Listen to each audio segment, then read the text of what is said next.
إن الحمد لله نحمده ونستعينه ونستغفره ونعوذ بالله من شرور أنفسنا ومن سيئات أعمالنا من يهده الله فلا مضل له ومن يضلل فلا هادي له وأشهد أن لا إله إلا الله وحده لا شريك له وأشهد أن محمدا عبده ورسوله أما بعد. Louange à Allah, le créateur des cieux et de la terre, on le loue tout ce qu'il nous accorde comme bien, comme grâce, on lui demande de prier son prophète Mohammed, sallallahu alayhi wa sallam, sa famille, ses compagnons, et tous ceux qui les ont suivis jusqu'au jour de la rétribution. Celui qu'Allah a guidé, personne ne peut l'égarer. Celui qu'Allah a égaré, personne ne peut le guider. Nous sommes toujours dans notre série de réfutation. Nous sommes dans le lieu numéro 25. Donc l'analyse de l'analyse. Donc l'analyse de l'analyse du frère Elenga. Alors on revient sur les propos du frère. Qu'est-ce que le frère a dit? Toujours dans son audio, l'analyse, le frère dit ceci, je cite, « Le cheikh Suleiman a confirmé dans son audio que ça fait partie de la parole des Murji'a. Les Murji'a disent, celui qui délaisse la prière par négligence n'est pas kafir, donc mécréant. Il dit, c'est la parole des Murji'a.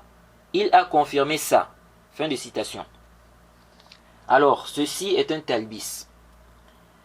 Effectivement, le cheikh Suleiman a confirmé que les Murji'a aussi ne rendent pas mécréant celui qui délaisse la prière. Mais ce n'est pas pour en arriver à cette fausse conclusion que tu as faite. Parce que toi tu dis que les Murji'a ne rendent pas mécréant celui qui a délaissé la prière pour dire que les savants qui ne rendent pas mécréant celui qui a délaissé la prière sont dans l'irja. Or, le cheikh a mentionné la position des Murji'a justement pour réfuter cette fausse conclusion que tu as faite. Donc, le cheikh a mentionné qu'effectivement, les Murji'a aussi ne rendent pas mécréant celui qui a délaissé la prière. Et il a expliqué la grande différence qu'il y a entre les Murji'a qui ne rendent pas mécréant celui qui a délaissé la prière, et les savants de la sunna qui ne rendent pas mécréant celui qui a délaissé la prière. Vous voyez. Et ta conclusion est complètement batilun. Elle est fausse.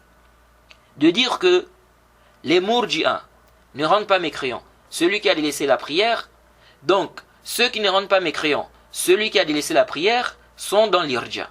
Ça, c'est complètement batilun. Car, si on prend cette règle-là,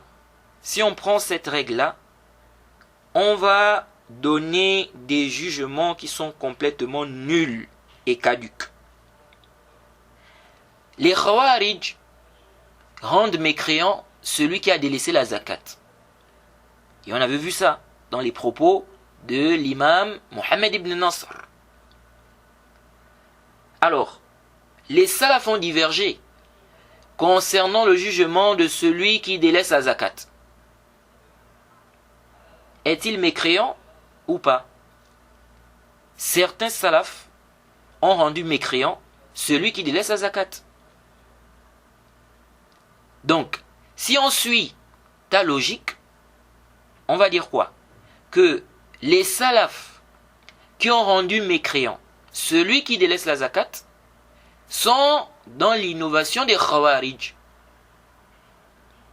Parce que les Khawarij rendent mécréant celui qui a délaissé la zakat. Et l'imam Mohammed ibn Nasr a confirmé ça, que les Khawarij rendent mécréant celui qui a délaissé la zakat. Ça tient ça? Est-ce que ça tient? Toi-même, tu ne rends pas mécréant celui qui a délaissé la zakat. Pour toi, le seul acte dans le délaissement de la grande mécréance, c'est la prière. Tu ne rends pas mécréant celui qui a délaissé la zakat. Mais les Murji'a aussi ne rendent pas mécréant celui qui a délaissé la zakat. Donc selon ta logique, tu es dans l'irja aussi. Si tu me dis non, moi je dis que les actes font partie de la foi, on va te dire, les savants qui ne rendent pas mécréant celui qui a délaissé la prière disent aussi que les actes font partie de la foi. Si tu dis non, moi je dis que la foi augmente et elle baisse. On te dit, les savants de la sunna, qui ne rendent pas mécréant celui qui a délaissé la prière, disent aussi que la foi augmente et elle baisse. Vous voyez? Donc, quelle est la différence entre toi qui ne rend pas mécréant celui qui délaisse sa zakat et un mourji qui ne rend pas mécréant celui qui délaisse sa zakat? Quelle est la différence? Quelle est la différence?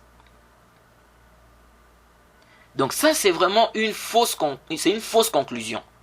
De dire que, comme les mourji'as ne rendent pas mécréant celui qui a délaissé la zakat, donc ceux qui ne rendent pas mécréant celui qui a délaissé la zakat sont dans l'irja. Ça, c'est faux, c'est nul. C'est nul. Et un khariji peut même dire, les mourji'as ne rendent pas mécréant celui qui commet des grands péchés. Il peut dire, les gens de la sunna ne rendent pas mécréant celui qui commet des grands péchés, tant que ça n'a pas atteint le degré du grand kufr.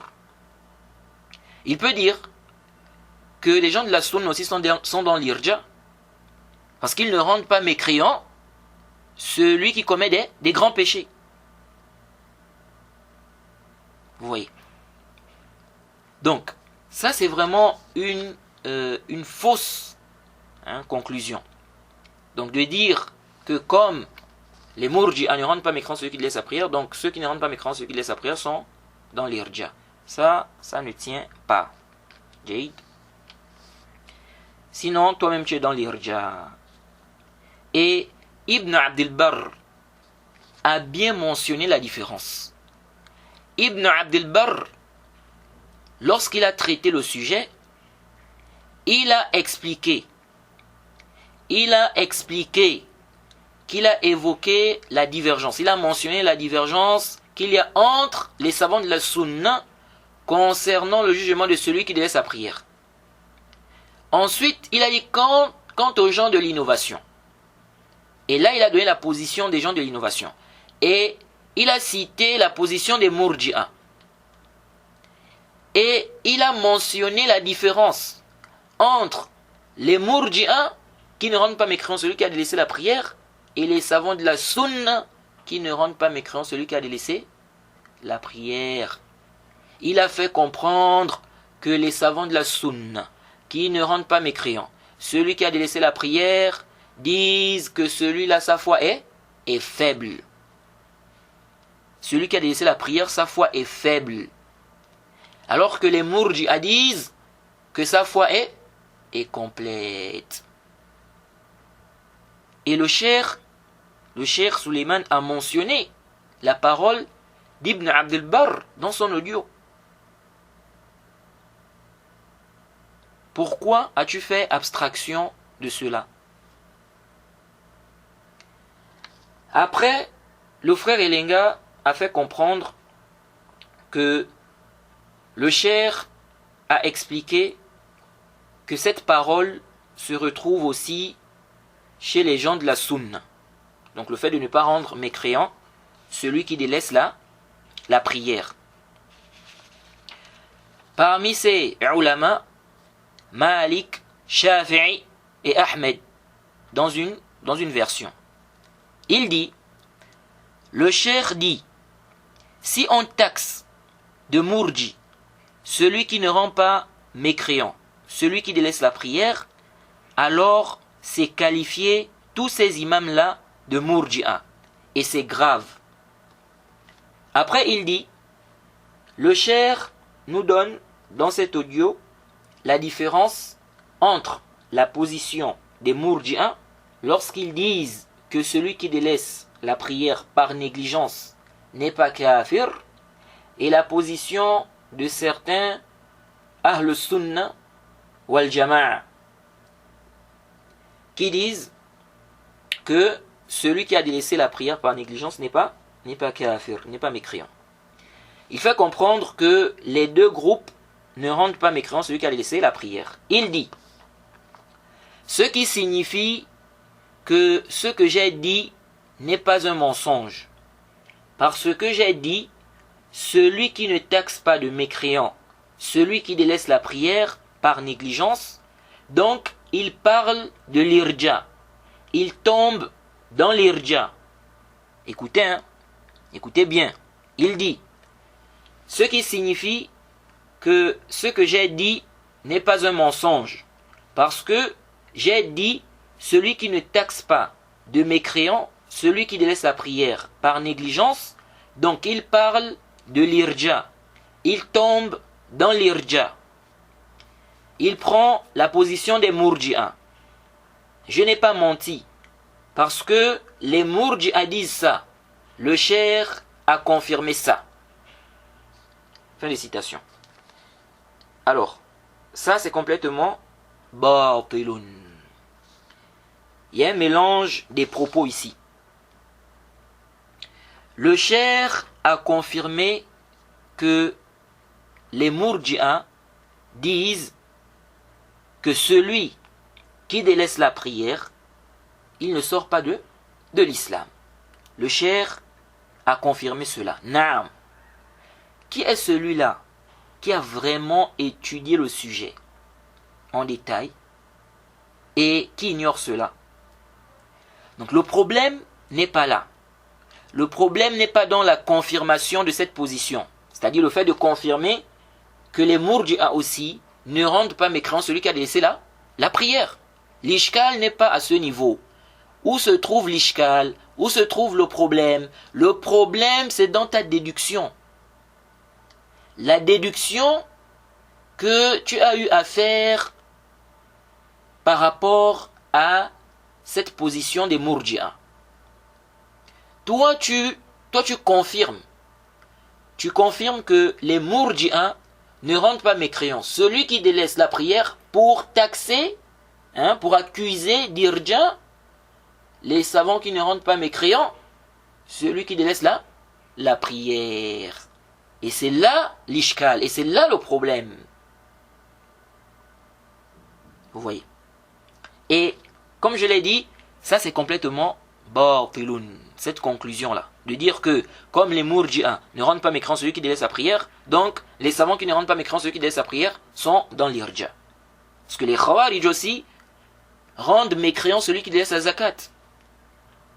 L'imam Mohammed ibn Nasr a confirmé cela. Donc les salafs qui ont rendu mécréant celui qui délaisse la zakat sont dans l'innovation des khawarij. Sachant qu'on a une riwaya de l'imam Ahmed. On a une riwaya de l'imam Ahmed où il rend mécréant celui qui délaisse la zakat. Vous voyez. Donc les salafs qui ont rendu mécréant celui qui délaisse la zakat sont dans l'innovation des khawarij. C'est ça, non? Selon ta logique.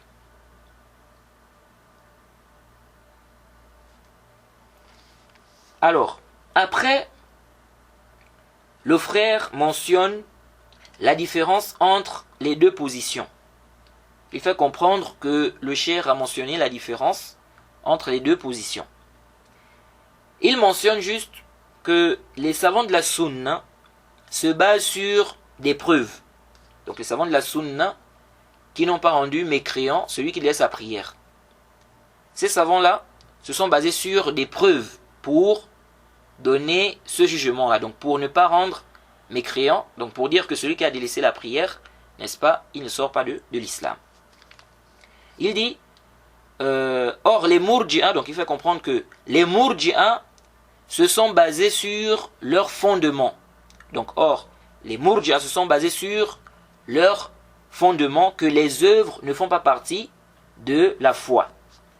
Que la prière ne fait pas partie de la foi. Il dit, ça c'est la différence la plus importante. Il dit, il a parlé de 3 facettes comme ça. Mais je prends seulement ça. Ça c'est plus clair. Non mon frère Elenga. Non mon frère Elenga. Ça c'est tromper les ignorants.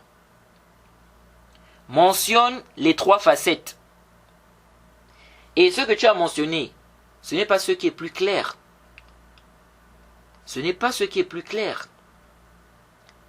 En général, les gens, n'est-ce pas, lorsqu'il parle des questions, ou bien lorsqu'il parle de la question des Murji'a,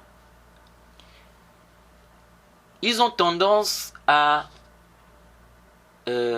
ignorer ou bien à mettre de côté un point qui est très important. C'est que les Murji'a, pour eux, la foi n'augmente pas, elle ne baisse pas. La foi qui est dans le cœur. Alors, les savants qui ne rendent pas mécréants, celui qui a délaissé la prière, ces savants-là disent que celui qui a délaissé la prière, sa foi est faible. Or, les Murji'a disent que sa foi est complète. Pourquoi tu n'as pas mentionné ça? Parce que quelle est la différence entre toi, mon frère Elenga, qui ne rend pas mécréant, celui qui délaisse la zakat, et un Murji qui ne rend pas mécréant, celui qui délaisse la zakat? Quelle est la différence? Ne me dis pas, non, les actes font partie de la foi. Moi, je vois que les actes font partie de la foi. Moi, je vois que la foi augmente et baisse. Parce que tout ça, on peut aussi apporter ça concernant le jugement de celui qui délaisse la prière. Quelle est la différence? Laisse ces différences que je viens de mentionner là. Quelle est la différence ici entre toi et un Murji? Quelle est la différence entre toi qui ne rend pas mécréant celui qui a délaissé la zakat et un Murji qui ne rend pas mécréant celui qui a délaissé la zakat? Parce que on a l'impression que pour toi, ça ce n'est pas une différence.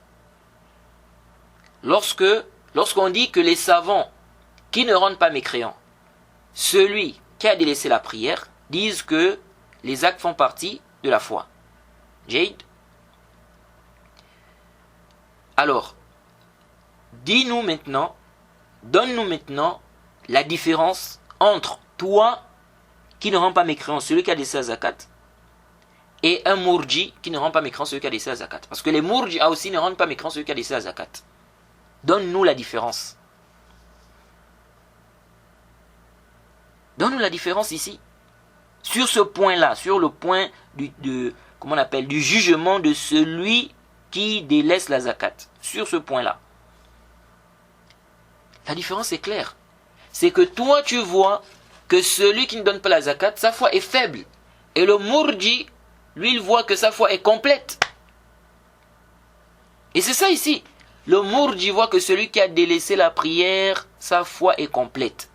Les savants de la Sunna, qui ne rendent pas mécréant celui qui a délaissé la prière, disent que sa foi est faible.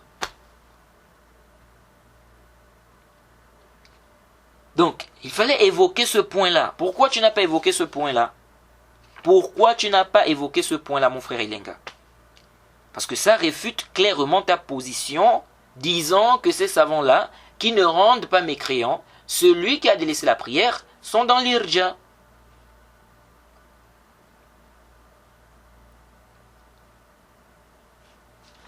Donc, ça c'est-à-dire cette conclusion, la conclusion, en fait ta conclusion est complètement nulle. Elle est complètement nulle. Quelle est la différence entre toi et un Murji concernant celui qui commet des grands péchés, qui n'ont pas atteint le degré du grand kufr? Quelle est la différence entre toi et un Murji ici? Le Murji dit que celui qui commet les grands péchés, sa foi est complète. Toi, tu dis que sa foi est faible.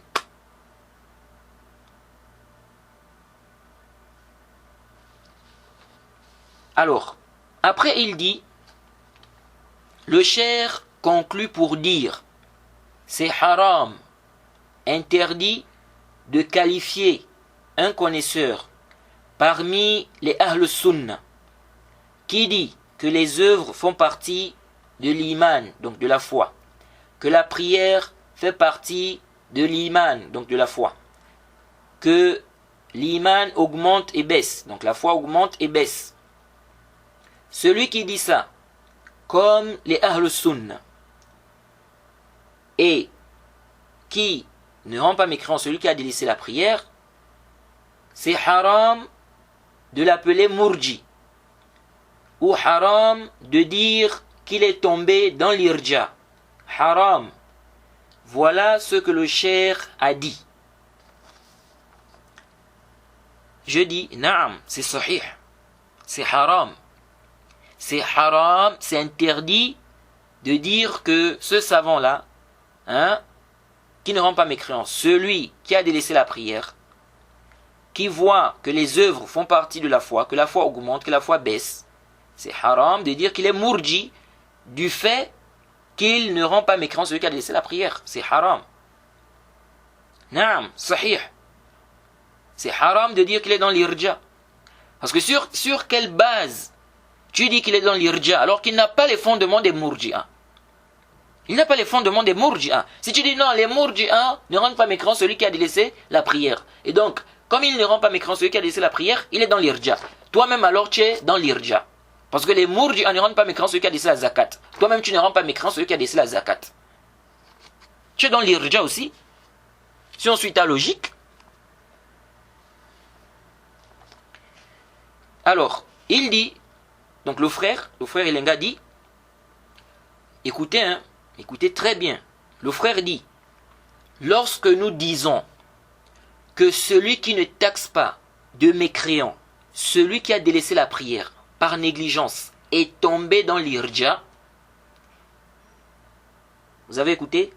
Parce que il y a un frère du Cameroun qui voulait un peu douter. Non, est-ce que le frère dit comme ça, etc. Le frère est clair. Il est clair. Il dit, lorsque nous disons que celui qui ne taxe pas de mécréant, celui qui a délaissé la prière par négligence, est tombé dans l'irja, donc il a dit comme les murji'a, cela ne concerne pas les imams. Ces imams-là, Malik, Shafi'i et Ahmed, dans une version. Et Ahmed dans une version. Je dis, ça regarde qui alors? Ça regarde qui alors? Un groupe des gens du hadith, parce que l'imam Mohammed ibn Nasr, qui a été reconnu par des savants comme étant le savant le plus connaisseur des divergences entre les savants, donc à son époque, il a été reconnu par des savants comme étant le plus connaisseur de son époque des divergences entre les savants. J'avais déjà mentionné les paroles des savants concernant cela. Je crois que c'est même dans cette série de réfutations. L'imam Mohammed ibn Nasr, grand savant de la sunna, salafi, il te dit qu'un groupe des gens du hadith a rendu mécréant celui qui a délaissé la prière. Il dit, un autre groupe des gens du hadith a refusé de rendre mécréant celui qui a délaissé la prière. Il te dit, un autre groupe des gens du hadith a refusé de rendre mécréant celui qui a délaissé la prière. Donc, lorsque tu dis ici que lorsque nous disons que celui qui ne taxe pas de mécréant, celui qui a délaissé la prière par négligence, est tombé dans l'irja, donc il a dit comme les murji'a, cela ne concerne pas les imams, ces imams-là, Malik, Shafi'i et Ahmed dans une version. Ça concerne qui alors? Ce groupe des gens du hadith. Ça concerne qui alors? L'imam Ibn Qudama, Ibn Abdul Barr, l'imam Shawkani, Ibn Uyayna. Ça concerne qui? Donc ça concerne ces imams-là, Ibn Qudama, Ibn Abdul Barr, l'imam Shawkani, Ibn Uyayna, le cheikh Mohammed Ibn Abdul Wahhab, parce que le cheikh Mohammed Ibn Abdul Wahhab, le cheikh Mohammed Ibn Abdul Wahhab ne rend pas mécréant celui qui a délaissé la prière. Et j'avais déjà mentionné les propos du cheikh concernant le jugement de celui qui délaisse la prière, concernant le jugement de celui qui délaisse même les 4 piliers. Et ta philosophie que tu as faite là est complètement batiloun, concernant la position du cheikh Mohammed ibn Abdul Wahhab. Parce que toi tu essayes, hein, tu expliques que non, sa position, hein, c'est qu'il ne rend pas mécréant celui qui délaisse les unités, mais pas les 4 piliers ensemble, rassemblés. Ok, même si on suppose, je dis bien même si on suppose que c'est ton explication là qui est la bonne, ou votre explication là qui est la bonne, mais toujours est-il que même avec cette explication là, le cheikh Mohammed ibn Abdul Wahhab ne rend pas mécréant celui qui a délaissé la prière. Parce que qu'est-ce que ça veut dire lorsque vous dites les unités? C'est-à-dire, vous expliquez vous-même, vous dites que la personne ne doit pas délaisser les 4 rassemblés. Donc ça veut dire quoi? Ça veut dire que tant que la personne fait un des piliers, il ne rend pas mécréant cette personne. Donc ça veut dire quoi? Ça veut dire que la personne peut délaisser la prière et accomplir le jeûne. La personne peut délaisser la zakat et accomplir le jeûne. La personne peut délaisser le jeûne et accomplir la zakat, s'acquitter de la zakat. La personne peut délaisser le hajj et accomplir la prière. Donc toujours est-il qu'on va se retrouver avec cette position-là, que celui qui a délaissé la prière, il ne sort pas de l'islam.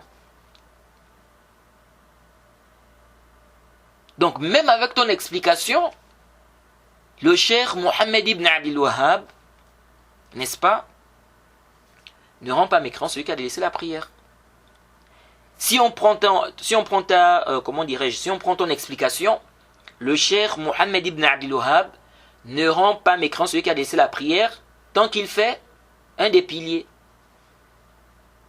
Donc si, par exemple, il délaisse la prière et puis il fait par exemple le jeûne, ou bien le hajj, ou bien il s'acquitte la zakat, le cheikh Mohammed ibn Abdul Wahhab ne le rend pas mécréant, selon ton explication. Donc, selon ta position, le cheikh Mohammed ibn Abdul Wahhab est tombé dans l'irja ici. Donc, je repose la question. Ça regarde qui alors? Ce groupe des gens du hadith, l'imam Ibn Qudama, Ibn Abdil Barr, l'imam Shawkani, Ibn Uyayna, le cheikh Mohammed ibn Abdul Wahhab, le cheikh Al-Albani, le cheikh Rabi'i, le cheikh Ubaid. Donc ça regarde tous ces savants là quoi. Parce que tous ces savants là ne rendent pas mécréant celui qui a délaissé la prière. Ajoutez à cela une riwaya de l'imam Ahmed que toi tu veux rejeter, mais qui existe bel et bien et qui est prouvée.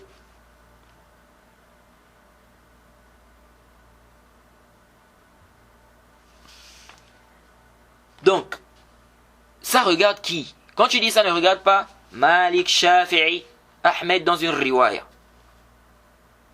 Disons que ça ne regarde pas Malik, Shafi'i, Ahmed dans une riwaya. Zuhri même, parce que même Zuhri, tu dis non, c'est pas sa position. Ok, disons que ça ne regarde pas cela. Ça regarde qui? Ibn Qudama, l'imam Ibn Abdil Barr, l'imam Shawkani, Ibn Uyayna, le cheikh Mohammed ibn Abdul Wahhab, le cheikh Al-Albani, le cheikh Rabi', le cheikh Ubaid, et tous les savants qui n'ont pas rendu mécréant celui qui les laisse à prière. Donc, on écarte juste l'imam Malik, Shafi'i, l'imam Ahmed dans une riwaya. Donc, ces savants-là, tu as le droit de les accuser d'irja. C'est ça, non? Mon frère Elenga, faites très attention à l'honneur des savants. Faites très attention à l'honneur des savants. Réponds-toi avant la mort. Parce que lorsque tu dis, ça ne regarde pas ces imams-là. Lorsque nous disons, parce que tu dis quoi? Tu dis ici, lorsque nous disons que celui qui ne taxe pas de mécréant, celui qui a délaissé la prière par négligence, lorsque nous disons que celui qui ne taxe pas de mécréant, celui qui a délaissé la prière par négligence, est tombé dans l'irja, donc il a dit comme les murji'as, cela ne regarde pas les imams, ces imams-là, Malik, Shafi'i, Ahmed dans une version. Mais ça regarde qui alors? Qui alors? Qui alors? Vous voyez. Et cette parole, ou bien cette position que tu as adoptée là, en réalité, ça implique une autre chose qui est grave. Ça implique une autre chose qui est grave. C'est quoi? C'est que lorsque tu accuses d'irja ceux qui ne rendent pas mécréants, celui qui délaisse la prière, tu es en même temps en train d'accuser ceux-là qui considèrent cette divergence de soutenir l'irja, consciemment ou inconsciemment. Parce que si ne pas rendre mécréant celui qui délaisse la prière, c'est de l'irja, donc les savants qui considèrent cette divergence-là, et qui disent que ce n'est pas de l'irja, et qui disent qu'on ne doit pas taxer, on ne doit pas accuser ceux-là, on ne doit pas accuser d'irja, ceux-là qui ne rendent pas mécréant celui qui a délaissé la prière. Ça veut dire quoi? Ça veut dire qu'ils sont en train de soutenir l'irja pour toi, parce que ne pas rendre mécréant celui qui délaisse la prière chez toi, c'est de l'irja. On est dans l'irja. Donc ça veut dire que les savants, tous les savants qui considèrent cette divergence-là, entre les gens de la sunna, tous ces savants-là en réalité sont en train de soutenir l'irja. Ils sont en train de soutenir l'irja. Ils sont en train de soutenir l'irja, puisque pour toi c'est l'irja. Ne pas rendre mécréant celui qui délaisse sa prière. Ici on ne rend pas mécréant celui qui délaisse sa prière, on est dans l'irja. Ok, les savants qui considèrent cette divergence-là entre les gens de la sunna, la divergence sur le jugement de celui qui délaisse sa prière, et qui refusent qu'on taxe, qu'on accuse d'irja ceux qui ne rendent pas mécréant celui qui délaisse sa prière. Ces savants-là sont donc, selon ta position, ces savants-là sont en train de soutenir l'irja en réalité. Donc le Cheikh Ibn Baz soutient l'irja. Le Cheikh Ibn Uthaymin soutient l'irja. C'est ça, non?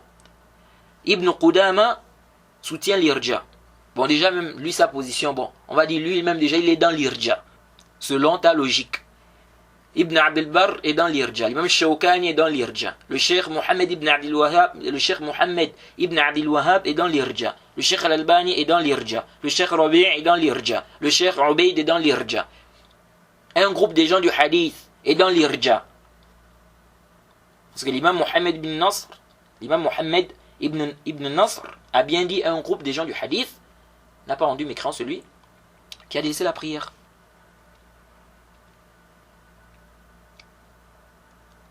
Vous voyez?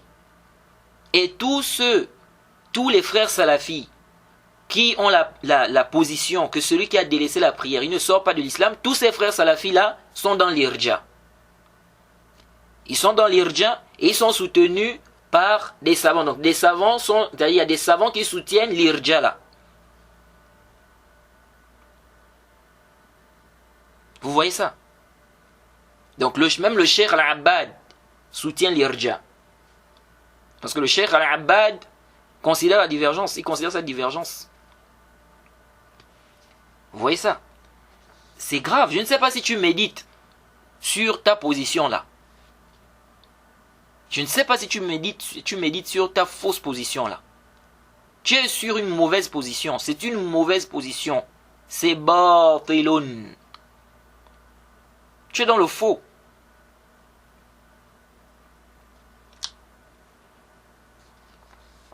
Donc, c'est dangereux. Même le Cheikh al-Islam soutient l'irja.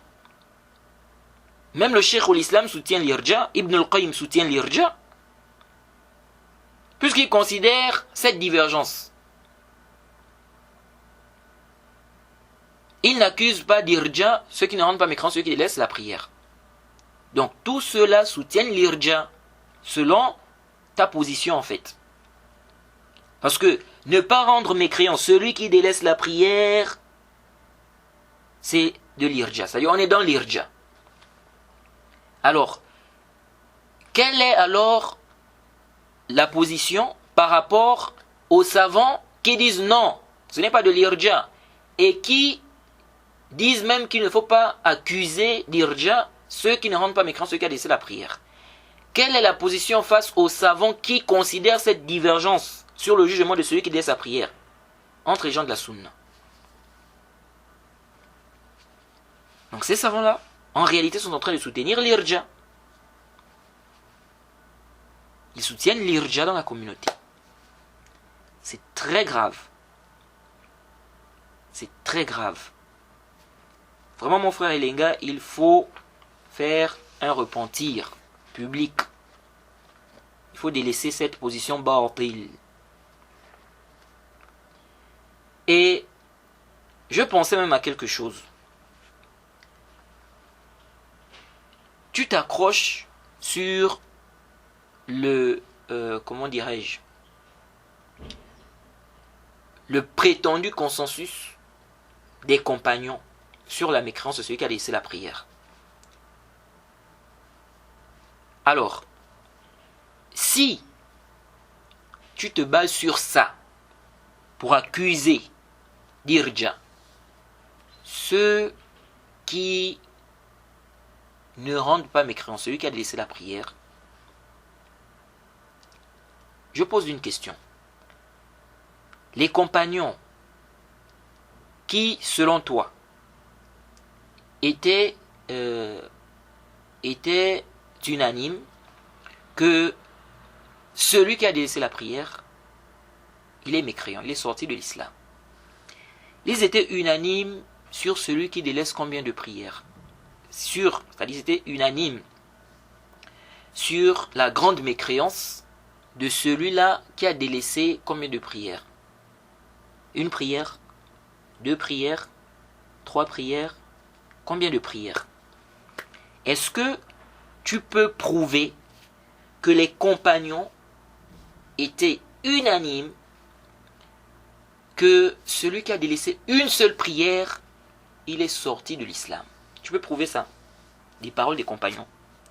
Tu peux confirmer que les compagnons étaient unanimes que celui qui a délaissé une seule prière, il est sorti de l'islam. Tu peux prouver ça? Ok. Tu vas me dire, peut-être Ibn Hazm a dit ceci.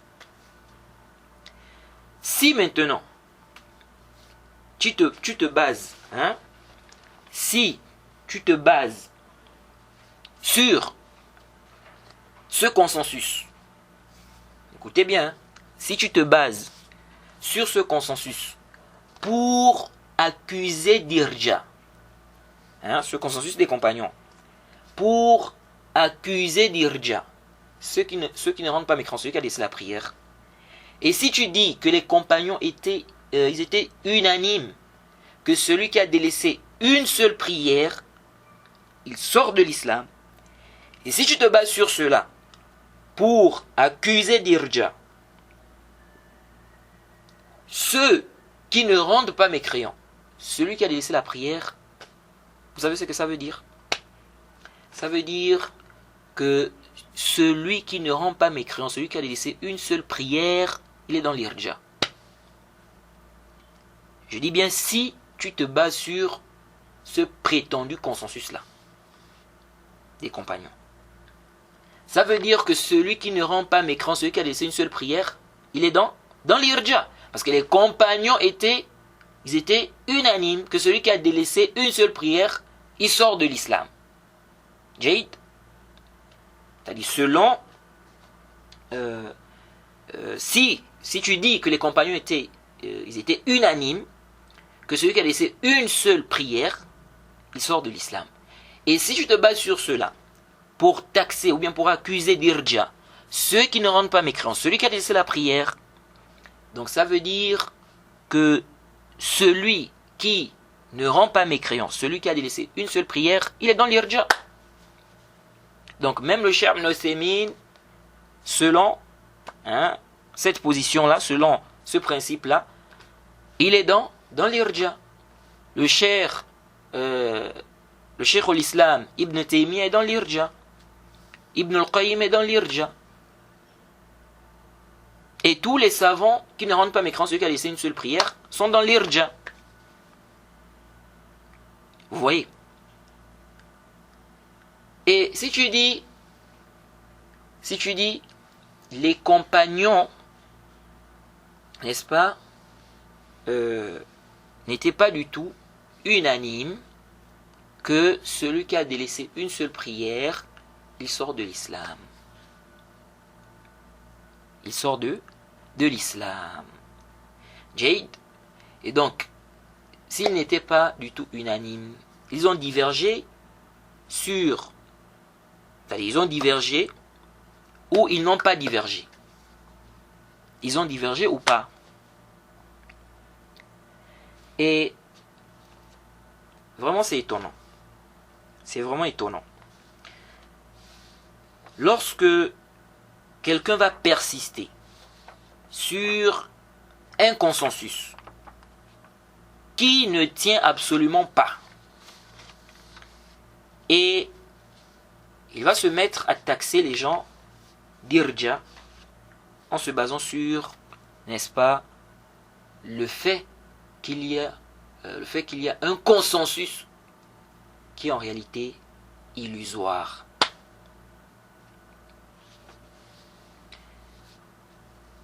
Et comme je l'ai dit, cette position conduit à quelque chose de grave, quelque chose de dangereux. Car cette position-là, donc de taxer, d'irja, ceux qui ne rendent pas mécréants, celui qui a délaissé la prière, ça conduit à accuser même les savants qui considèrent cette divergence sur le jugement de celui qui délaisse sa prière, ça conduit à accuser même ces savants-là de soutenir l'irja. Et c'est très dangereux. Vous voyez, c'est très dangereux. Alors,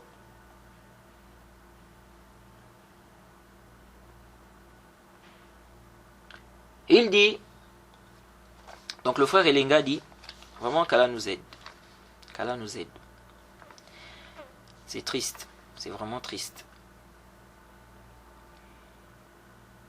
Vraiment c'est triste.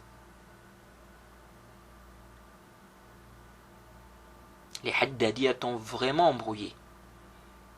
Qu'Allah te guide mon frère. Qu'il te guide.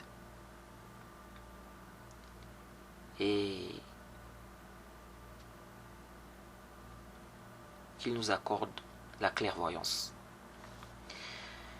Alors, il dit, donc le frère Elenga dit, la parole qu'on va attribuer au savant, s'il a plusieurs paroles, c'est la parole qui est en conformité avec le dalil clair. Et quand on regarde la position qui dit que celui qui délaisse la prière est mécréant, c'est la position la plus correcte. Je dis c'est la position la plus correcte chez qui? Chez toi ou bien chez tous les savants ou chez tout le monde? C'est la position la plus correcte chez toi. Pas chez l'imam Shawkani, pas chez Ibn Abdel Barr, pas chez Ibn Qudama, pas chez le Cheikh Al-Albani, pas chez le Cheikh Rabi', pas chez le Cheikh Ubaid, pas chez, n'est-ce pas, l'imam Zuhri, pas chez Ibn Uyayna, pas chez le Cheikh Mohammed Ibn Abdel Wahhab, pas chez un groupe des gens du hadith. Chez eux, la position la plus correcte, c'est que celui qui a laissé la prière, il n'est pas sorti de l'islam. C'est un pervers, sa foi est faible. Donc il dit, la parole qu'on va attribuer au savant, s'il a plusieurs paroles, c'est la parole qui est en conformité avec les dalils clairs. Et quand on regarde la position qui dit que celui qui délaisse la prière est mécréant, c'est la position la plus correcte. Car c'est la position qui est confirmée par les dalils clairs, qui disent carrément kafara. Donc kafar, c'est clair. Fin de citation. Alors vraiment c'est amusant. C'est amusant. Et en même temps c'est aussi triste. Donc ça c'est ta règle. Donc si un savant a deux avis par exemple, on ne sait pas quel est son dernier avis, on doit dire, ou bien on doit choisir un avis et rejeter l'autre. Dire que cet avis-là n'est pas prouvé, c'est ça? Alors, si on suit ta logique, on va dire qu'on va attribuer à ces imams-là, donc Malik, Shafi'i, on va attribuer à ces imams-là la position Jaïd, selon laquelle celui qui délaisse la prière, il ne sort pas de l'islam. Parce que lorsque tu dis la vie juste, la vie qui est le plus correct, ça c'est quelque chose qui est relatif. C'est quelque chose qui est relatif. Parce que c'est la vie qui est le plus correct chez qui? Chez toi. La vie le plus correct chez toi, c'est que celui qui a laissé la prière est sorti de l'islam. Mais ce n'est pas chez tout le monde. Et donc, si on suit ta règle, celui qui voit que la vie le plus correcte, c'est que celui qui a laissé la prière ne sort pas de l'islam, si on suit ta règle, il va donc attribuer cette position-là à qui? À ces imams-là. C'est comme ça. Car pour lui aussi, les dalils sont clairs sur le sujet. Et naam. C'est ça. Oui. Donc ça c'est complètement batil. C'est complètement batilun. Si un savant a eu deux avis, on ne sait pas quel était son dernier avis. Ok? On laisse ça comme ça. On laisse ça comme ça. On dit il a eu cet avis, il a eu cet avis. Quel était son dernier avis? On ne sait pas. On ne sait pas. Mais de dire que non, c'est-à-dire le savant a eu deux avis, de dire non, on va choisir un avis, on dit c'est son avis et l'autre là, allez, on met ça à côté. Maintenant si l'autre avis que tu as mis à côté là, c'était son dernier avis. Parce que ce que toi tu trouves clair là, comme dalil, qui t'a dit que lui il a trouvé ça clair? Lui il est déjà mort, mais qui t'a dit qu'il a trouvé ce dalil là clair?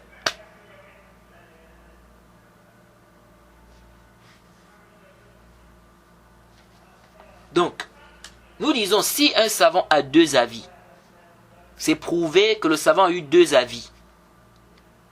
On ne sait pas quel était son dernier avis. On laisse ça comme ça. Comme l'imam Ahmed, le cas de l'imam Ahmed, sur le jugement de celui qui laisse sa prière. Il a eu un avis où il rend mécréant celui qui a laissé la prière. Un autre avis où il ne rend pas mécréant celui qui a laissé la prière. Quel était son dernier avis? Le Cheikh Rabi, lui, voit que le dernier avis de l'imam Ahmed, c'est qu'il ne rendait pas mécréant celui qui a laissé la prière. Ça, c'est la position du Cheikh. Mais moi, je ne suis pas trop d'accord avec le Cheikh sur ça, parce que je n'ai pas vu de preuves claires vraiment qui montrent que c'était son dernier avis. Donc, si un savant a eu deux avis, parce que ça aussi, c'est un point aussi. Il faut savoir que le savant peut changer d'avis. Le savant peut changer d'avis. Un savant peut avoir une position et il change d'avis. Et c'est ça aussi le problème avec les haddadiyya. Parfois, ils vont citer des paroles de certains savants. Ok? Ils vont citer une parole d'un savant, mais il y a une autre parole du savant là qui s'oppose à la parole qu'ils ont citée. Qu'est-ce qu'ils font? Pour eux, c'est comme si le savant ne peut pas avoir deux positions, c'est-à-dire qu'il a changé d'avis. Pour eux, il n'y a pas ça. Ils vont toujours chercher à donner une explication.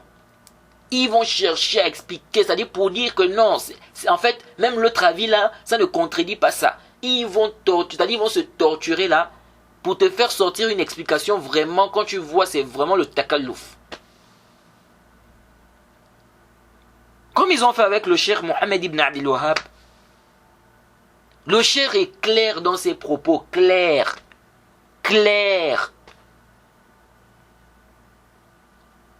Ils te disent non. Ils visent les unités des piliers, les unités. Quelles unités? Non, parce qu'il a une autre parole là-bas, il avait dit comme ça. Mais pourquoi tu ne dis pas, il a changé d'avis? Maintenant, on ne sait pas quel était le dernier avis. Mais il a eu cette position-là quand même. Ça n'existe pas. Ce qui existe, c'est seulement de faire ces interprétations qui sont batila.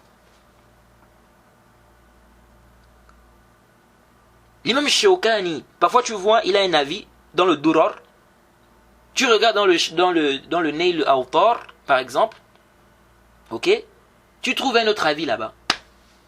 Qui s'oppose à l'avis qui est dans le Durar. Comment comprendre? Donc le savant peut changer d'avis. Le savant peut changer d'avis. Il donne une position, après des années, après des études, ou bien avec le temps, il peut changer. Il a vu que le dalil là est plus fort. Je n'avais pas fait attention à ça, il change de position. Ou il a donné une position, il n'a pas reçu un dalil, il n'a pas vu un dalil, il n'avait pas eu tel ou tel dalil. Après il a vu le dalil, il a changé de position. Il a vu que l'autre position là ne tient pas. Vous voyez? Donc parfois on peut savoir le dernier avis du savant. Si on arrive à savoir, par exemple si le savant, son avis est mentionné dans un livre. Si on arrive à savoir à quel moment il a écrit tel livre, à quel moment il a écrit tel autre livre. Donc on va savoir que ce qu'il a mentionné dans tel livre, c'est son dernier avis. Parce qu'il y a les dates. Mais parfois on n'arrive pas à savoir ça. On ne sait pas quel était le dernier avis du savant. Mais on voit deux positions qui s'opposent. Non, si les positions là ne s'opposent pas, on peut bien les comprendre, il n'y a pas d'ishkal. Mais il y a des positions qui s'opposent. C'est-à-dire, vraiment tu vois bien que là c'est une opposition. C'est pas la même position. Les Haddadiya veulent toujours chercher à regrouper. Non, non, en fait on va dire comme ça, non. Et c'est ce que le Cheikh Rabi même réfute là, dans son livre là. Il fait comprendre aux Haddadiya que qu'est-ce qui est étonnant. Un savant peut avoir deux positions sur une mas'ala. Il a eu deux positions, il a eu tel avis, après il a changé. Il a eu tel avis, après il a changé. C'est comme ça.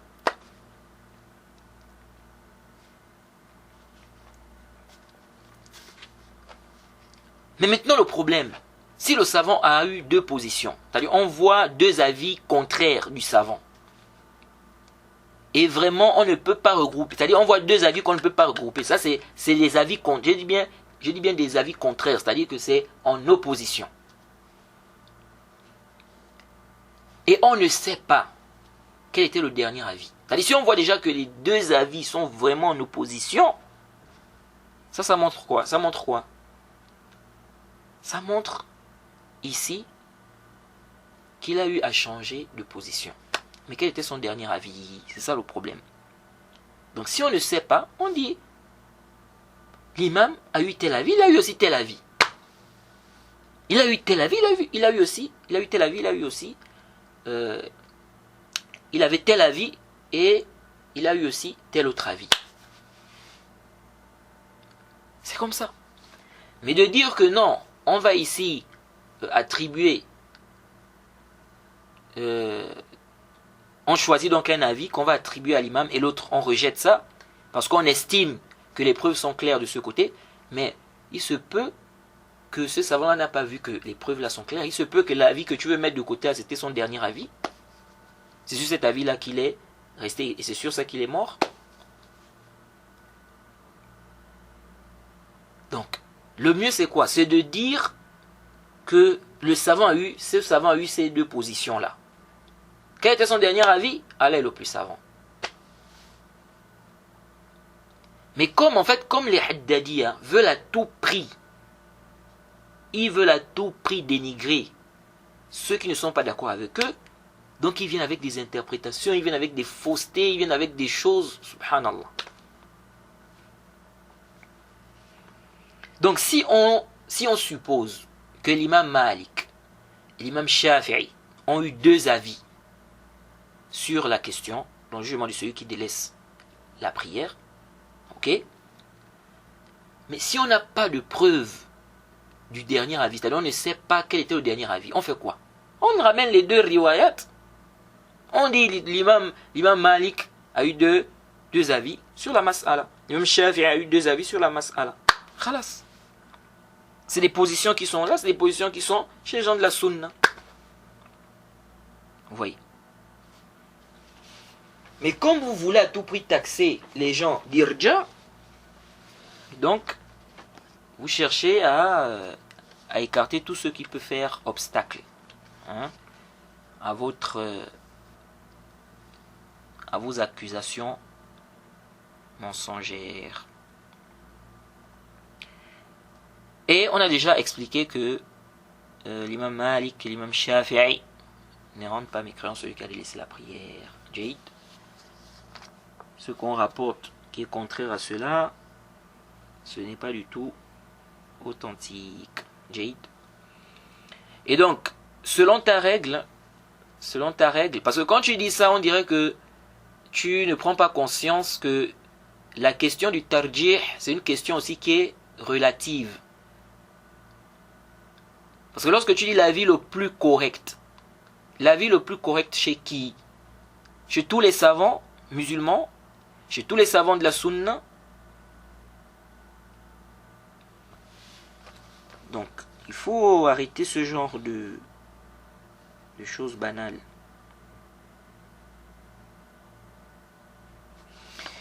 Ensuite, il a dit, il fait comprendre que les dalils clairs, parce que c'est venu kafar. Il y a des dalils clairs. Donc, concernant le jugement de celui qui délaisse la prière. C'est-à-dire concernant la mécréance. Je voulais plutôt dire concernant la grande mécréance de celui qui a délaissé la prière. Il dit c'est clair parce qu'on a dit kafar. Donc, faqad kafar. Mon frère Ilinga, le terme faqad kafar n'est pas du tout un terme clair. Le dalil, c'est que le prophète Mohammed sallallahu alayhi wa sallam dit que l'esclave qui s'enfuit de ses maîtres, faqad kafar, il a mécru jusqu'à ce qu'il revienne. Il a mécru. Le prophète a dit aussi faqad kafar. Le même verbe là, faqad kafar, il a dit ça aussi, faqad kafar. Tu dis quoi ici? L'esclave qui s'enfuit de ses maîtres, il est sorti de l'islam? Si tu dis non, il n'est pas sorti de l'islam. Ah, pourquoi? Tu as dit, c'est clair. Faqad kafar, c'est clair. C'est-à-dire, c'est clair ici que c'est de la grande mécréance. Donc ici, quand on a dit faqad kafar, pourquoi tu ne fais pas le takfir? Pourquoi tu ne rends pas mécréant celui-là? Si tu dis non, il y a d'autres dalils. Ah, il y a d'autres dalils. Qui montrent quoi? Il y a d'autres dalils qui montrent quoi? Qui montrent que faqad kafar ici ne veut pas dire qu'il est sorti de l'islam. Donc c'est un terme clair ou ce n'est pas un terme clair? Et celui qui ne rend pas mécréant, celui qui délaisse sa prière, dira la même chose. Pourquoi toi ici, tu vois que faqad kafar, ça ne veut pas dire ici que la personne est sortie de l'islam, mais l'autre qui te dit faqad kafar là-bas, concernant le jugement de celui qui délaisse sa prière aussi, il te dit que moi je vois aussi que là-bas, ça ne veut pas dire qu'il est sorti de l'islam. Tu veux refuser ça pour dire non, c'est clair, c'est clair, c'est clair. Mais ici aussi, on va te dire c'est clair, c'est clair, c'est clair. Dieu sait qu'il est sorti de l'islam. Parce que lui, celui-là qui ne rend pas mécréant, celui qui délaisse la prière peut te dire aussi, moi j'ai vu d'autres dalils qui montrent que celui qui délaisse la prière, il ne sort pas de l'islam. C'est à cause de ça que je vois que faqad kafar là-bas ne veut pas dire qu'il est sorti de l'islam. Comme toi aussi tu as vu que faqad kafar ici là, quand on a parlé de l'esclave qui s'enfuit de ses maîtres, tu as vu que faqad kafar ici ne veut pas dire qu'il est sorti de l'islam.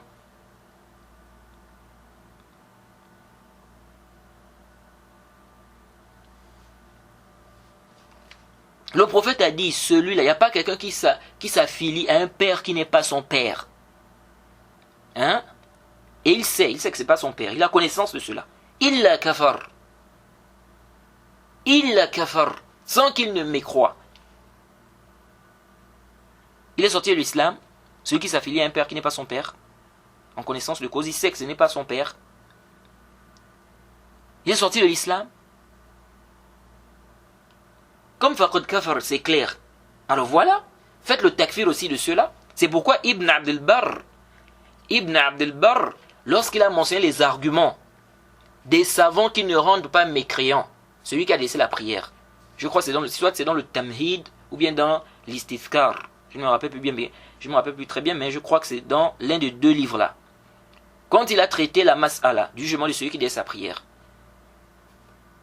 il a fait comprendre il a mentionné l'argument, ou bien la réfutation des savants qui ne rendent pas mécréant celui qui a délaissé la prière. Dans leur réfutation, qu'est-ce qu'ils ont dit? Ils ont dit que ceux-là qui rendent mécréant, ceux qui rendent mécréant, ils ont fait comprendre que ceux qui rendent mécréant celui qui a délaissé la prière là, doivent obligatoirement rendre mécréant, n'est-ce pas, tous ceux-là qui ont été cités dans des textes où on a des termes semblables là. Fakot kafar, kufr, fakot kafar. Ils ont fait comprendre que vous devez, c'est-à-dire ceux-là, tous ceux qui rendent mécréants, celui qui a laissé la prière là, en se basant sur ces textes-là. Fakot kafar, fakot kafar. Ils ont fait comprendre que vous devez rendre mécréants aussi ceux-là qui ont été cités dans des hadiths où on a aussi les termes là, fakot kafar, ou bien il y a le terme kufr. Ils ont mentionné ça comme réfutation. Ibn Abdel Barr a mentionné ça.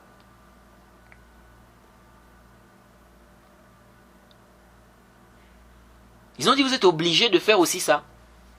Vous voyez. Donc ils vous ont obligé à faire ça. À faire ce takfir là. Faites aussi le takfir là. Vous voyez. Parce que si vous dites non, on ne fait pas le takfir, alors pourquoi? Puisque là-bas aussi on dit fakot kafar, on parle aussi du kufr. Si vous dites non à cause de, on a d'autres preuves, à cause d'autres dalils. Ça cause d'autres dalils. Mais eux aussi vont dire, nous aussi ça cause d'autres dalils. Qu'on n'a pas fait le takfir de celui qui a laissé la prière.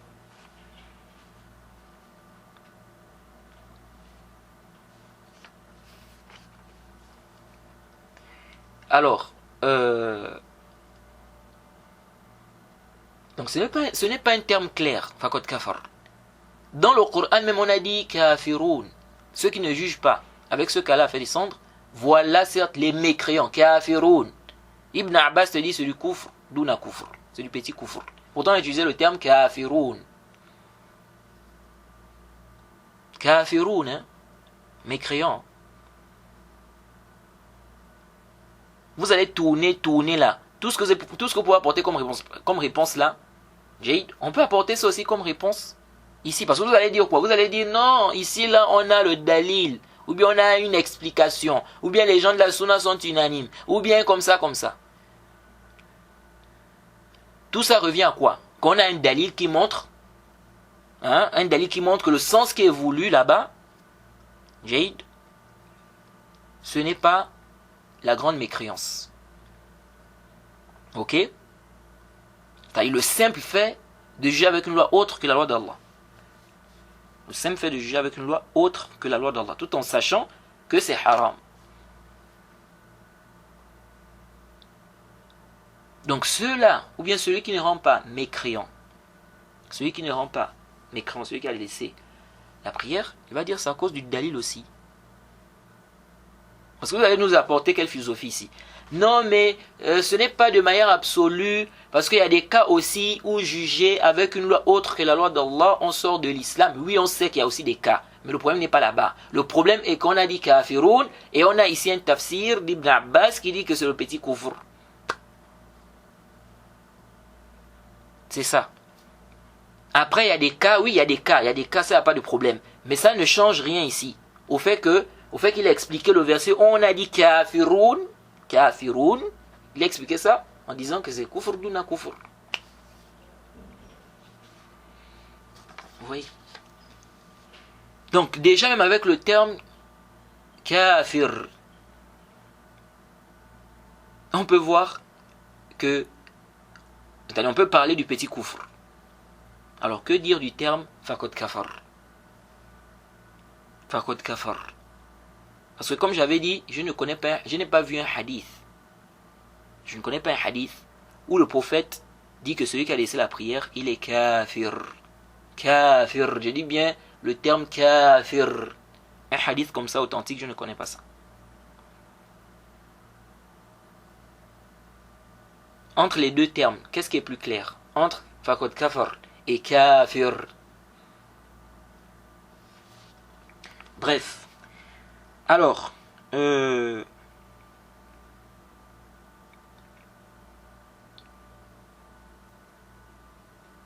toi, vraiment c'est étonnant. tu vas attribuer à l'imam Malik, l'imam Shafi'i, une position. Ok, tu as une parole claire de l'imam Malik, l'imam Shafi'i. Tu as une parole claire de ces deux imams-là, où ils disent que celui qui a laissé la prière, il est mécréant, il est sorti de l'islam. Tu as une parole claire comme ça de ces deux imams-là. Parce que dans ta façon de parler, hein, dans ton argumentaire, c'est comme si tu disais que non, les autres n'ont pas une parole claire. Ok, toi tu as une parole claire. Toi tu as une parole claire de l'imam Malik, de l'imam Shafi'i, où ils disent que celui qui a délaissé la prière est sorti de l'islam. Tu as une parole claire comme ça. Tu as ça? Ça n'existe pas. Une parole claire de l'imam Malik lui-même, c'est-à-dire où l'imam Malik dit celui qui délaisse la prière, il est mécréant. Celui qui délaisse la prière, il est sorti de l'islam. Ou bien l'imam Shafi'i. Tu as une parole claire de ces deux imams-là qui mentionne ça? Qui dit ça? Il n'y a pas. Tu te bases sur quoi? Sur ce qu'on rapporte. Mais lorsque les autres se basent sur ce qu'on rapporte, ils disent non, c'est pas clair, il n'y a pas une parole claire, il n'y a pas une parole claire. Toi, tu as une parole claire. Tu te bases même sur le daif. Tu te bases sur le daif, sur ce qui est daif. Sur ce qui est faible. Alors, à la fin de l'audio,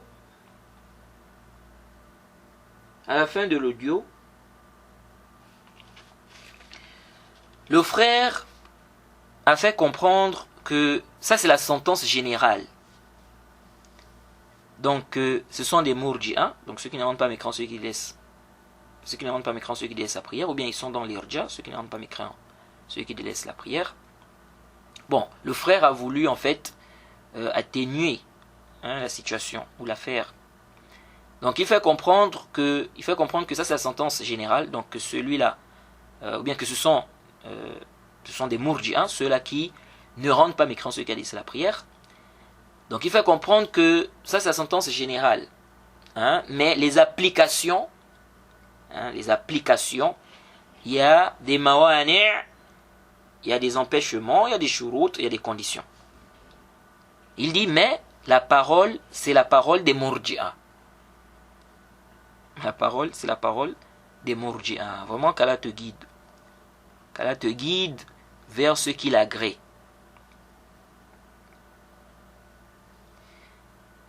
Déjà la parole, la conclusion de base est déjà batilun, elle est fausse. Donc ça sert même à quoi? C'est de parler encore de mawani' de shurut. Des mawani' et des shurut. La conclusion est fausse. Elle est fausse déjà depuis la base.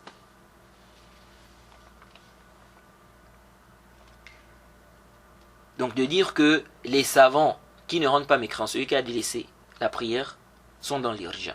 Ou celui qui ne rend pas mécréant, celui qui a délaissé la prière, c'est un murji. Après tu dis non mais ça c'est la sentence générale. Mais après, les applications, il y a des mawani', il y a des shurut.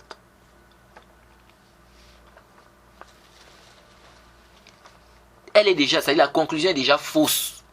Elle est fausse depuis la base. Il faut changer cette position. Batilun. Revenir sur le haqq et te repentir. Ça c'est une injustice. Accuser ces savants-là d'irja. Que ces savants-là sont dans l'irja. En te basant sur des illusions. C'est des illusions. Alors, avant de terminer, j'aimerais rappeler une chose. Lorsque j'avais réfuté le frère Elenga sur sa fausse explication concernant les savants qui ne rendent pas mécréants celui qui a délaissé les 4 piliers, j'avais omis de mentionner un point. Parce que le frère faisait comprendre que non, ces savants-là rendent mécréant celui qui a délaissé les 4 piliers rassemblés. Il prétendait même un consensus illusoire, bien évidemment. Alors, j'ai réfuté cette explication, cette fausse explication du frère. J'ai apporté des preuves claires qui montrent que le frère s'est trompé, il a mal compris, il a suivi notamment les Haddadiyya dans ça. Mais il y a un point que j'avais omis de mentionner. Un argument en plus en fait. Le Cheikh al-Islam dans Al-Iman al-Kabir, au tome 2, à la page 339. 339.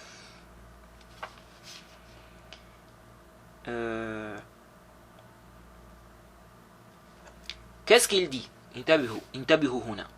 Il dit, bon, il était en train de parler du sens de la parole de l'imam Ahmed lorsqu'il dit que l'islam c'est la parole. On avait déjà vu ça, on avait déjà détaillé cela, on avait même déjà lu ce passage-là.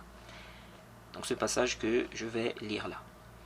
Donc le Cheikh al-Islam dit فَعُلِمَ أَنَّهُ لَمْ يُرِدْ أَنَّ الْإِسْلَامَ هُوَ مُجَرَّدُ الْقَوْلِ بِلَا عَمَلٍ لم يرد أن الإسلام هو مجرد القول بلا عمل وإن قدر أنه أراد ذلك فهذا يكون أنه لا يكفر بترك شيء من المباني الأربعة من المباني الأربعة وأكثر الروايات عنه بخلاف ذلك والذين لا يكفرون من ترك هذه المباني يجعلونها من الإسلام كالشافعي ومالك وأبي حنيفة وغيرهم فكيف لا يجعلها أحمد من الإسلام.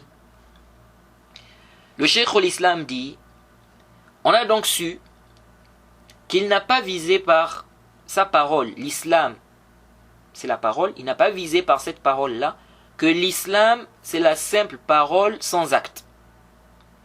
Jaïd, parce que le Cheikh al-Islam, on avait déjà expliqué ça, le Cheikh al-Islam a eu peur qu'on comprenne de la parole de l'imam Ahmed. L'islam c'est la parole, que les actes ne font pas partie de l'islam. Les actes ne sont pas dans l'islam, ne font pas partie de l'islam. Et donc il a essayé d'expliquer le sens visé par l'imam Ahmed. Et dans son explication, il faisait comprendre que l'imam Ahmed a des riwayat où il rend mécréant celui qui délaisse ses piliers.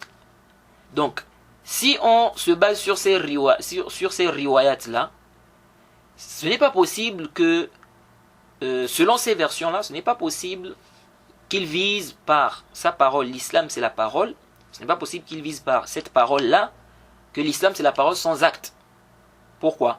Parce que s'il rend mécréant celui qui délaisse les piliers, que ce soit la prière ou bien la prière, la zakat ou n'importe quel pilier, ça montre clairement que l'islam ne peut pas ici être la parole sans acte. Est-ce que vous voyez? Ça ne peut pas être la parole sans acte. Vous voyez? Parce que si la personne délaisse la prière, il va dire que la personne est mécréante. Jaïd, ou la zakat, ou un des piliers. Vous voyez donc, l'islam ici, dans le sens ici de la parole, on ne peut pas dire ici qu'il a visé par sa parole, l'islam c'est la parole, que l'islam c'est la simple parole sans acte. Ça c'est si on se base sur les riwayat, où il rend mécréant celui qui a délaissé les piliers. Mais si on se base sur les riwayat, ou bien la riwaya je voulais plutôt dire, si on se base sur la riwaya où il ne rend pas mécréant celui qui a délaissé, n'est-ce pas, les piliers, donc les 4 piliers, là on peut expliquer cette parole-là, donc l'islam c'est la parole, en disant qu'ici c'est quoi?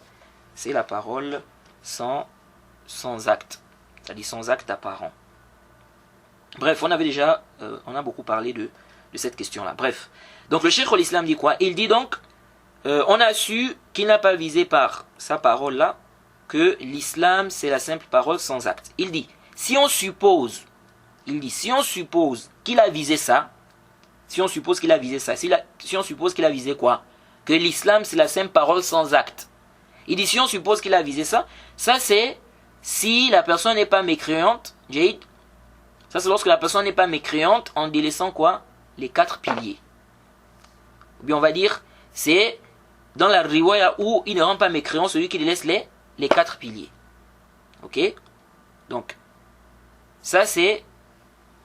On ne peut comprendre, si on dit que l'islam c'est la sainte parole sans acte, Jade, cette parole on ne peut comprendre ça, si on dit que c'est ça le sens, c'est ce qu'il a visé, ça ne peut être que dans le sens où il n'a pas rendu mécréant celui qui délaisse quoi que ce soit des 4 piliers. Jade. Donc celui qui a délaissé les 4 piliers ne sort pas de l'islam. Parce que si on prend les riwayat où il rend mécréant celui qui a délaissé les piliers, c'est pas possible que l'islam soit la parole sans acte. On parle bien de l'islam, mais on n'est pas en train de parler de l'iman, de la foi. On parle de l'islam. On avait déjà expliqué ça. On avait déjà expliqué que des savants font la différence entre l'islam et l'iman. Donc il dit, si on suppose qu'il a visé ça, que l'islam c'est la sainte parole sans acte, il dit ça c'est dans le cas où la personne n'est pas mécréante, si elle délaisse quoi que ce soit des 4 piliers. Jade. Donc si elle délaisse donc les 4 piliers. Ensuite il a dit quoi? Il a dit wa aktharu riwayat anhu bi khilaf dhalik. La majorité des riwayat de l'imam Ahmed sont contraires à celle-là. Donc la majorité des riwayat sont contraires à cette riwaya où il ne rend pas mécréant celui qui a délaissé les 4 piliers. Il dit وَالَّذِينَ لَا يُكَفِّرُونَ مَنْ تَرَكَ هَذِهِ الْمَبَانِي يَجْعَلُونَهَا مِنَ الْإِسْلَامِ. Il dit donc, ceux-là qui ne rendent pas mécréant celui qui a délaissé ces piliers, donc les 4 piliers, considèrent que ces piliers-là font partie de l'islam. Comme Shafi'i, il dit, comme Shafi'i, Malik, Abi Hanifa et d'autres. Comment l'imam Ahmed ne va-t-il pas considérer ces piliers-là comme faisant partie de l'islam? Comme faisant partie de l'islam. Bref, on avait déjà détaillé, on avait déjà parlé de cette mas'ala-là, on avait déjà expliqué que le cheikh l'islam a eu peur que les gens comprennent de la parole de l'imam Ahmed, l'islam c'est la parole, que les actes ne font pas partie de l'islam. Donc il a essayé de défendre sa position, ce que lui il a trouvé juste. Jade, c'est sa position, lui il a vu, parce que lui s'est basé plus sur les riwayat où il rend mécréant celui qui a délaissé, n'est-ce pas? Lui rend mécréant celui qui a délaissé les piliers. Ok? Maintenant il a quand même dit, si on suppose qu'il a visé que l'islam c'est la sainte parole sans acte, il dit ça c'est selon la position où il ne rend pas mécréant celui qui a délaissé les 4 piliers, ou ça c'est lorsque la personne, n'est-ce pas, n'est pas mécréante, si la personne n'est pas mécréante lorsqu'elle délaisse les 4 piliers. Ce n'est que dans cette situation-là qu'on pourra dire ici que dans sa parole, donc il a visé quoi? Il a visé l'islam c'est la sainte parole sans acte. Ce n'est que dans ce cas-là. Et il a dit quoi après? Il a dit ceux-là, c'est ce qui nous intéresse, ceux qui ne rendent pas mécréants, celui qui a délaissé ses piliers, considèrent ces piliers, ou bien les considèrent comme faisant partie de l'islam, tels que Shafi'i, Malik, Abu Hanifa et d'autres. Ce que je voulais mentionner ici, c'est quoi? Il dit ici, ceux-là qui ne rendent pas mécréants, celui qui délaisse ses piliers. Et là, il a cité qui ici? Il a cité Shafi'i, il a cité Malik, il a cité Abu Hanifa. Donc l'imam Abu Hanifa. Je pose une question, frère Elinga. L'imam Abu Hanifa, quelle est la position de l'imam Abu Hanifa concernant le jugement de celui qui délaisse ses 4 piliers? Parce que le frère Elinga considère même que l'imam Abu Hanifa est murji. Donc quelle est la position de l'imam Abu Hanifa concernant le jugement de celui qui délaisse ses 4 piliers? C'est clair, la réponse est claire. L'imam Abu Hanifa ne voit pas la mécréance de celui qui délaisse ses 4 piliers rassemblés. Jade. Donc lorsque le cheikh l'islam ici dit celui qui délaisse ses piliers, Jade, lorsqu'il dit ceux qui ne rendent pas mécréants, celui qui délaisse ses piliers, tels que Malik, Shafi'i et Abi Hanifa, ça veut dire quoi? Ça veut dire qu'il parle ici du délaissement d'un des piliers, des 4 piliers rassemblés. Des 4 piliers rassemblés. Puisqu'il mentionne, il dit bien comme Shafi'i, Malik et Abu Hanifa. Comme Shafi'i, Malik et Abu Hanifa. Or, l'imam Abu Hanifa c'est connu qu'il ne rend pas mécréant celui qui a délaissé les 4 piliers rassemblés. Donc ça montre clairement ici qu'il est en train de parler du délaissement des 4 piliers rassemblés. Et non de cette fausse interprétation, n'est-ce pas, que tu as apporté, Jade.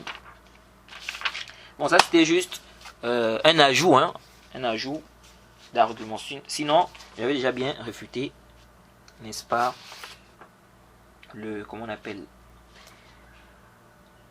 j'avais déjà bien réfuté l'ambiguïté du frère Elenga sur ce sujet.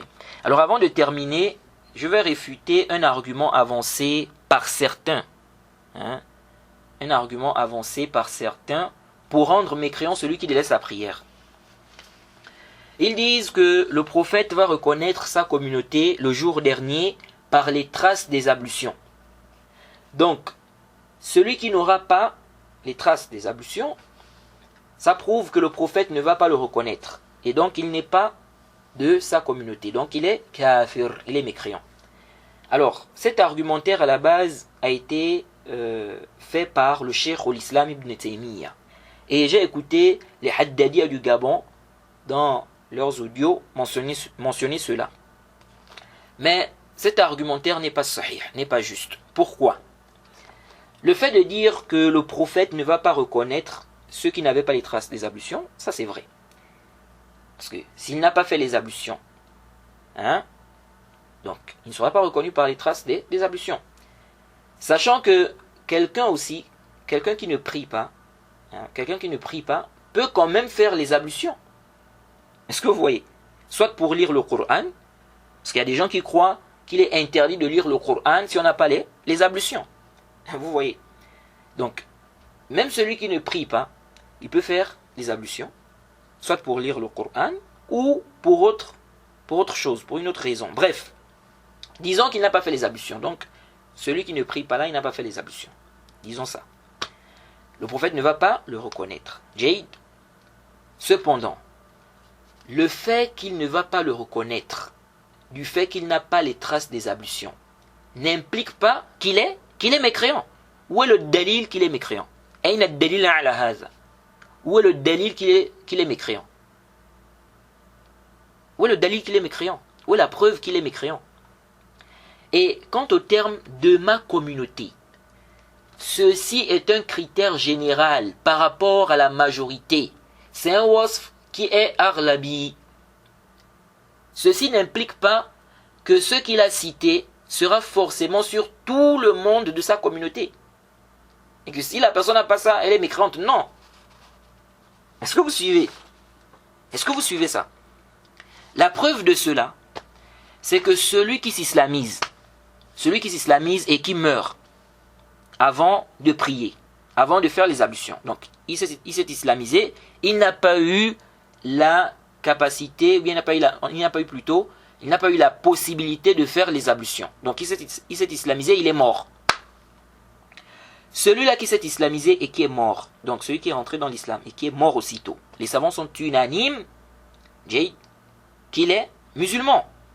Les savants sont unanimes, parmi eux le cheikh al-Islam, que celui-là est musulman. Il sera ressuscité, n'est-ce pas? Il sera ressuscité avec la communauté du prophète. Pourtant, il ne viendra pas avec les traces des ablutions, étant donné qu'il n'a jamais prié, il n'a jamais fait les ablutions. Car il n'a pas eu la possibilité. De même, le hadith de Huzaifa, on dit qu'il y aura des gens qui ne connaîtront ni prière, ni aumône, à une certaine époque. Et dans le hadith, on a déjà parlé de ce hadith-là, le hadith de Huzaifa. Dans le hadith, on dit, n'est-ce pas, que La ilaha illallah les sauvera de l'enfer. Alors le cheikh al-Islam explique que ceux-là sont excusés. Ils sont excusés à cause de l'ignorance. Ceux-là aussi seront ressuscités avec la communauté du prophète Mohammed sallallahu alayhi wa sallam. Ils font partie de la communauté. Alors que ceux qui apparaissent, c'est qu'ils n'auront pas les traces des ablutions. Ou au moins certains d'entre eux. Puisqu'ils ne connaissaient même pas, ils ne connaissaient ni prière, ni aumône, etc. Vous voyez ça? Donc ça prouve clairement que le terme communauté dans le hadith est un terme général pour toute la communauté. Et non pour tout un chacun comme... c'est-à-dire que quand je dis tout un chacun ici, c'est-à-dire que ce qui a été mentionné dans le hadith, donc les traces des ablutions, c'est-à-dire quand le prophète parle de communauté, ça ne veut pas dire que chaque personne qui est dans sa communauté, ok, viendra avec les traces des ablutions. Ce n'est pas le but, ce n'est pas ce qui est visé là-bas. Vous voyez, c'est comme lorsque tu dis, les gens sont venus en marchant. Il se peut qu'il y ait certaines personnes dedans qui sont venues en vélo ou autre. Mais cette parole, c'est par rapport à la majorité. Vous voyez? Donc, le hadith n'est pas une preuve qui montre que celui qui délaisse sa prière, il est sorti de l'islam. Si tu dis, non, on accepte, ou bien nous acceptons, si tu dis nous acceptons les cas que vous citez du hadith. Nous acceptons les cas que vous citez du hadith. Je dis sur quelle base tu les acceptes. Si tu dis à cause de certaines preuves qui montrent que ceux-là sont toujours musulmans, nous disons, alors nous aussi, nous acceptons celui qui délaisse sa prière du hadith, à cause de certaines preuves qui montrent que celui qui a laissé la prière, il est toujours musulman. Et le fait d'accepter déjà des cas montre que le sens du hadith n'est pas celui que vous avez compris. Puisqu'il y a des gens qui viendront, ou bien il y a des gens qui n'auront pas les traces des ablutions, mais qui seront toujours considérés comme étant des musulmans. Donc le prophète n'a pas voulu par sa parole dans ce hadith le takfir de celui qui n'aura pas les traces des ablutions. Et c'est comme j'ai vu un qui a dit comment celui qui ne prie pas va être de Ahlul Qibla. Donc, comment on va dire qu'il est de Ahlul Qibla? Donc il a utilisé ça pour faire le takfir de celui qui délaisse sa prière. Alors ça c'est complètement batilun. Car tout d'abord, ce n'est pas le prophète qui a dit Ahlul Qibla, les gens de la Qibla. Le prophète n'a pas dit Ahlul Qibla. C'est-à-dire le terme Ahlul Qibla là, ce n'est pas le prophète qui a dit ça. Le prophète n'a pas dit Ahlul Qibla. Je parle bien du terme. Intabihu. Je parle bien du terme. Le prophète n'a pas dit Ahlul Qibla. Jade, ça, c'est une terminologie des gens de science. Jade, par rapport à la compréhension de certains textes. Mais le prophète lui-même n'a pas dit Ahlul Qibla. Et il n'a pas dit celui qui ne prie pas n'est pas considéré comme faisant partie de Ahlul Qibla. Il n'a pas dit ça, il n'a pas utilisé ces termes-là.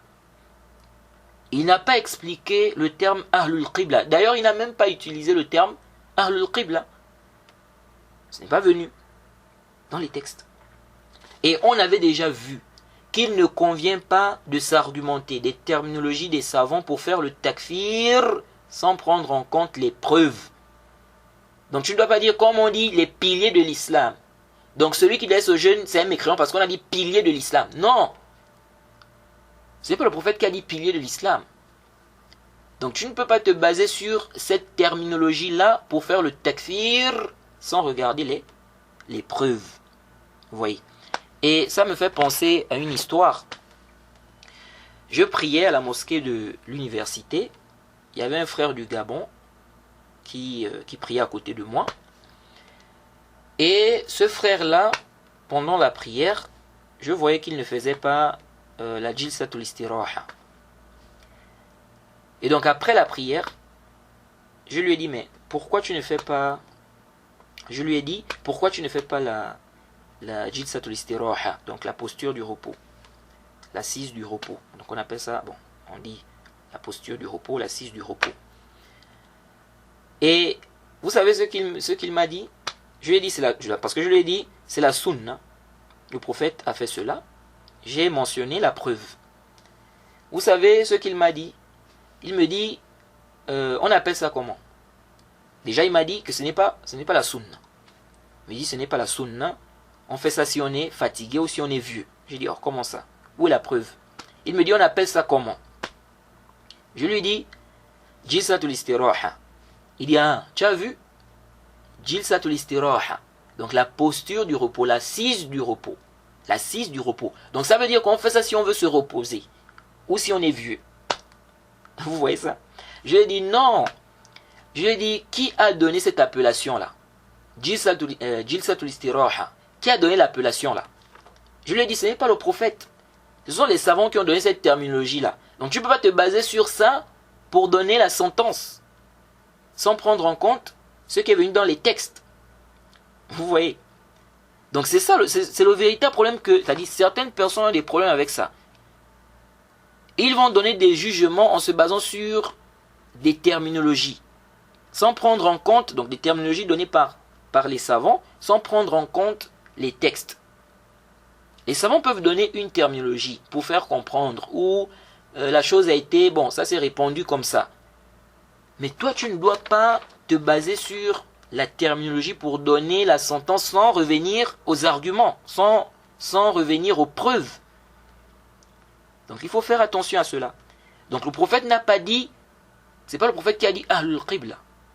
Donc tu peux pas te baser sur ça pour faire le takfir sans regarder les preuves. Donc si maintenant on a des preuves qui montrent que celui qui a décédé la prière n'est pas sorti de l'islam, tu ne peux plus venir avec cette terminologie-là même pour parler de takfir ici. C'est comme le cas de la zakat. La zakat est un pilier de l'islam. Les savants disent que la zakat est un pilier de l'islam. Moi, on a la preuve que celui qui délaisse la zakat, il ne sort pas de l'islam. Est-ce que tu as le droit de venir dire non, ici on a dit pilier, donc celui qui délaisse la zakat, il est sorti de l'islam. Même s'il y a la preuve qui montre que celui qui a laissé la zakat, il n'est pas sorti de l'islam. Vous voyez? Donc, la réponse par rapport à Ahlul Qibla, c'est la même en fait. La réponse ici est la même que celle qu'on a donnée précédemment, lorsqu'on a parlé de la question des traces des ablutions. Donc, celui qui s'est islamisé, ok, il s'est islamisé, il est mort aussitôt. Il n'a pas eu la possibilité de prier. Celui-là, il fait partie de Ahlul Qibla, oui ou non? Il n'y a pas de doute, il fait partie de Ahlul Qibla. Pourtant, il n'a jamais prié, ou bien il n'a pas prié en direction de la Qibla. Il est mort avant, n'est-ce pas, avant de prier. De même, le hadith de Huzaifa, on a dit, ils ne connaîtront ni prière, vous voyez. Donc, ceux-là sont les gens, sont des Ahlul Qibla ou pas? Oui. Sachant que quelqu'un même peut se diriger vers la Qibla sans prier, en considérant que c'est la Qibla des musulmans. Vous voyez. Donc s'argumenter juste du terme Ahlul Qibla pour faire le takfir, c'est complètement batilun. C'est nul, faux. Alors, j'ai oublié de mentionner aussi un point. Lorsque j'ai parlé du prétendu consensus qu'on mentionne de l'imam Ishaq, lorsque je lisais le livre là, le livre qui a été préfacé donc par le Cheikh Al-Fawzan, le Mufti, j'ai oublié de mentionner ça. L'auteur du livre, qu'est-ce qu'il a dit à la page 76? Juste en bas, il a dit, donc parlant toujours du consensus qui est mentionné par l'imam Ishaq, il a dit Sa'altu Shaykhi Abdulaziz al-Sheikh. Il dit, j'ai posé la question à mon cher Abdulaziz al-Sheikh. عن الإجماع الذي حكاه إسحاق بن راهويه فقال لي مخروم وقد وقع الخلاف. Il dit, j'ai posé la question à mon cher Abdulaziz al-Sheikh concernant le consensus qui a été rapporté par l'imam Ishaq. Il m'a dit, ce consensus est annulé. Ce consensus est annulé. Il y a eu divergence. Il y a eu divergence. Il dit que ça c'était en 1440. Donc ça fait à peu près un an par là. Oui, un an et demi ou un an par là. Vous voyez. Donc, c'est un point que j'ai oublié de mentionner. Et le livre là, l'auteur bien évidemment, il fait la différence, comme beaucoup de gens de science à notre époque. il fait la différence entre celui qui délaisse tous les actes apparents, et la question de celui qui délaisse la prière. Vous voyez, il voit que pour la prière, donc le jugement de celui qui délaisse la prière, la divergence est considérée. Vous voyez, c'est pourquoi les Haddadi, s'ils prennent même ce livre-là, je crois que au début, ils vont se réjouir en fait du début du livre. Vous voyez. Mais là où ils seront sûrement énervés, c'est à partir du milieu, lorsqu'il va commencer à parler de la question de celui qui délaisse la prière. Parce qu'il voit que la divergence est considérée. Jade. Donc c'est ce que je voulais mentionner. Et aussi, mais j'avais déjà parlé de ça, et aussi par rapport au consensus qu'on mentionne d'Ibn Hazm. Ibn Hazm aussi, son consensus qu'il mentionne, c'est celui qui délaisse, c'est sur la mécréance de celui qui délaisse une seule prière. Donc le consensus c'est sur la mécréance de celui qui délaisse une seule prière. Vous voyez. Donc tous ceux qui ne rendent pas mécréants, ceux qui ont laissé une seule prière, contredisent ce consensus. Jade. Et j'avais déjà parlé de cela en détail. Donc voilà, je crois qu'on va s'arrêter d'abord ici. Juste un point que je vais rappeler. Dans l'audio, il ne faut pas que j'oublie ça, dans l'audio précédent, lorsque j'ai cité le hadith faible, où on dit que celui qui n'est pas assidu aux prières, il sera le jour dernier, n'est-ce pas, avec Qarun, avec Qarun, Pharaon, j'ai cité dedans, à la place de Hamam, j'ai cité Haroun. C'est plutôt Hamam. Donc c'était une erreur de ma part. Je me suis trompé là-bas. Et on demande qu'Allah nous pardonne. Donc c'était une erreur. Naam. Donc on s'arrête ici. On demande qu'Allah nous facilite. Wa subhanaka Allahumma bihamdik. Wa ashhadu an la ilaha illa anta astaghfiruka wa atubu ilayk.